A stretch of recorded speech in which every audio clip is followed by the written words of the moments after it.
Federico Merque es profesor de la Universidad de San Andrés. Tuvo el gusto o el disgusto, le vamos a preguntar ahora, de ser profesor mío. Investigador del CONICET, director de la Maestría en Política y Economía Internacional de la Universidad de San Andrés. Federico, buenas noches, ¿cómo estás? ¿Qué tal? Buenas noches, ¿cómo andan? Muy bien, gracias por Disgusto, atendernos. ¿cierto, Fede? Disgusto, ¿no? No, para nada, Leandro fue un excelente alumno. Bueno, muchas gracias por decirlo al aire, Federico. Vamos directo al grano. ¿Qué pensás que puede suceder de acá al 30 de octubre con esta foto que mostrábamos recién de, bueno, un Lula con 6 millones de votos de ventaja, pero que tiene que salir a buscar votos de otros candidatos que tal vez no son tan afines o todavía tienen cierto resquemor a su figura o la figura del PT? Sí, yo creo que se abrió la temporada de negociación entre el PT y el grupo de Ciro Gómez y de Simón Tabate, ¿no? Me parece que ahí hay chances de conseguir votos de las dos agrupaciones, quizás más de los votantes de Ciro Gómez que de Simón, me parece a mí. Ciro Gómez era del PT, después estuvo peleado muchos años, está distanciado en parte con Lula. Entonces, de hecho, en su campaña Ciro Gómez criticaba tanto a Bolsonaro como a Lula, ¿no? Ahora, este es el momento de tomar decisiones más claras y me parece que acá los votantes de Ciro Gómez, me cuesta imaginarlos votando a Bolsonaro, ¿no? En el caso de Tabate me parece que puede estar más dividido. Hay una agenda que ella tiene en materia climática, en materia educativa, en materia social, que se acerca a la agenda de Lula, pero también ella tiene bases de apoyo que vienen de los agronegocios, de sectores que a lo mejor todavía pueden decir, bueno, no, yo voy más con votando a Bolsonaro. De modo que va a ser una pelea bastante reñida, muy competitiva. Yo creo que Lula tiene las chances de ganar, me parece que él está mucho mejor posicionado. Y para decirte esto, parto de dos líneas de base. La primera línea de base es que en las últimas 14 elecciones en América Latina, los oficialismos perdieron, ya sea el candidato a reelegir o el candidato que puso el presidente, perdieron. Si esa tendencia continúa, Bolsonaro debería perder.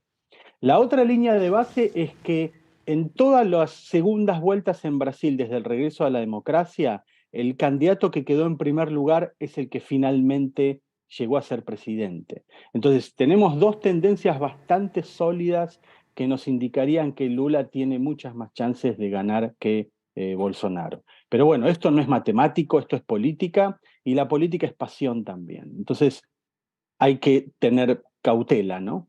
Sobre todo con un poco el fallo, ¿no?, de lo que sucedió con las encuestas. No se puede mucho ver a futuro, ¿no?, qué puede pasar al 30 de octubre. Las encuestas han quedado bastante cuestionadas y desprestigiadas ayer, ¿no? Salvo dos o tres encuestas que más o menos se acercaron, hubo otras que erraron bastante. No tanto en la tendencia de voto a Lula, sino de Bolsonaro, ¿no? O sea, en general se equivocaron más por el lado de Bolsonaro que por el lado de Lula. Por el lado de Lula se equivocaron, no sé, en 2, 3 puntos, 4 puntos, algunas. Uno puede decir, bueno, haciendo la mejor interpretación, estás en el margen de error. Pero en el caso de Bolsonaro se equivocaron por 10 o más de 10 puntos, lo cual eso es un error bastante grosero que supone pensar a dónde está el votante de Bolsonaro y por qué no se está expresando en las encuestas, ¿no? Porque hay algo que no está captando ahí la encuesta, Tal que vez es un voto votante. vergüenza. Puede ser un voto vergüenza, puede ser un voto enojado, de gente que directamente no contesta la encuesta. Esto pasó también en Estados Unidos. Los votantes de Trump ni siquiera contestaban la encuesta. O sea, llamaban por teléfono para una encuesta y no la contestaban porque descreían de todo el sistema, ¿no? Encima esto es interesante porque justo las encuestas se equivocan más con Bolsonaro que con Lula, y esto le sirve a Bolsonaro para decir, ven que las encuestas mienten, están fraguadas o lo que sea.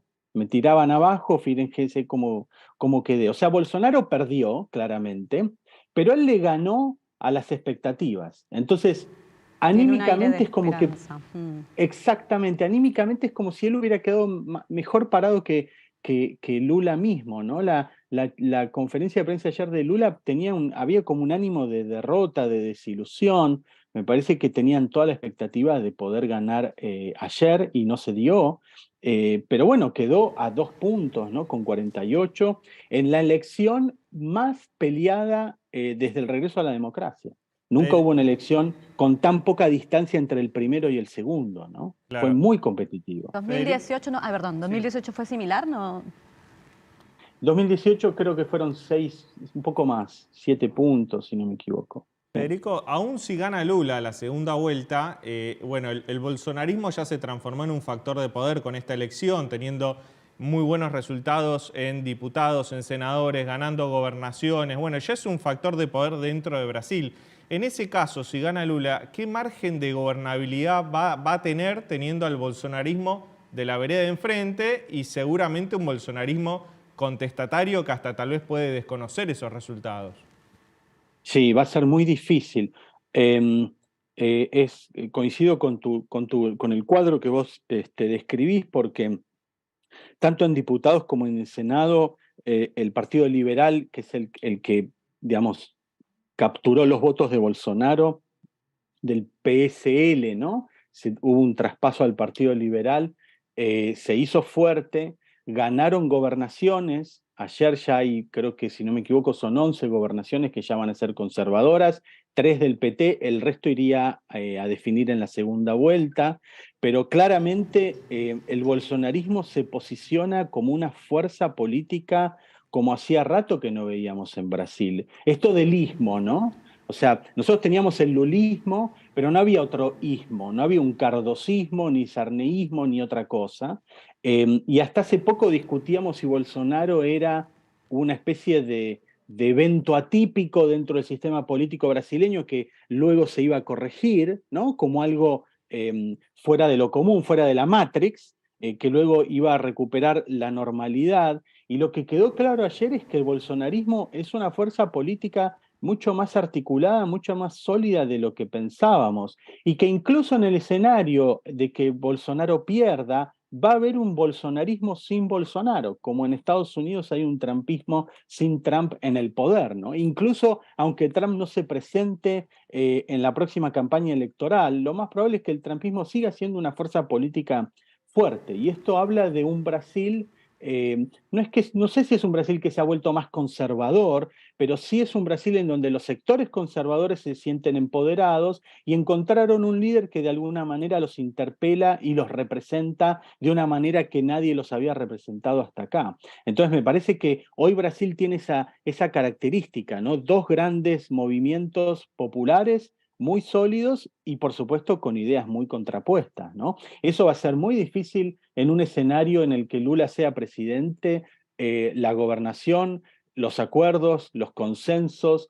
Lula no va a tener otra que negociar en el Congreso, en las dos cámaras, y esto implica tiempo, plata y mucha flexibilidad, ¿no?